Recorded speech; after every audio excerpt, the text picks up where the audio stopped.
रुआ सब के सुप्रभात। हम श्री भगवान शर्मा रुआ सब के दुआ काम के लिए बड़ी है। ईश्वर से प्रार्थना जन के लिए बन जाए। पटना जन हम लिया गई अपना पत्नी के इलाज करा खाती तो रुआ सब के आशीर्वाद से दुआ से ऑपरेशन सक्सेसफुल हो गई। पटना से हम लिया के बनी जन की साथ में बैठे बड़ी अभी दवा चल रहा है, इलाज हो तोड़ी अभी जिनके शरीर में ब्लड भी ना रहे, ब्लड की कमी हो गई, 5 यूनिट ब्लड बाँचे रहे, ब्लड गिरते रहे, तब धावा दही हम गाड़ी करके अब मैंने गई हुई पटना से आ चुकल बानी। अभी कुछ शांति बा, दवा भी काम कैलस, डॉक्टर का भी प्रयास काम कैलस और वह सब के आशीर्वाद दुआ भी काम कैलस। ऐसे कि हर दर्द के पीछे, हर दुख के पीछे ईश्वर के भी हाथ होला, बड़ छोट के आशीर्वाद भी होला।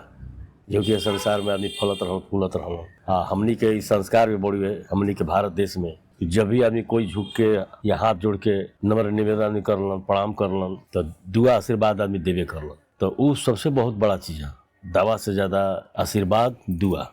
जिनकी हम बैठे बानी साथे और अभी इलाज चल रहा बा, अभी चली भी अभी स्वस्थ बाड़ी।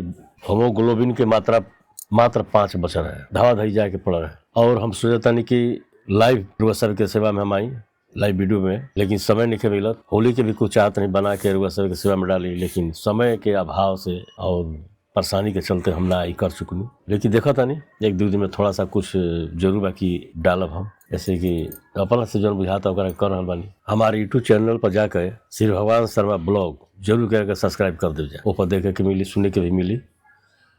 और आगे जो भी बा जो देखा जान जा ओकरा पर भी रुआ सबसे हाथ जोड़ी में प्रार्थना बा कि सब्सक्राइब शेयर फॉलो जरूर कर दी जा। ये हमारे ज्यादा प्रार्थना बड़े रो से करब जा रुआ सब जरूर करब और करतो भी मानी जा, कोई से हमारी शिकायत नहीं के। धन्यवाद।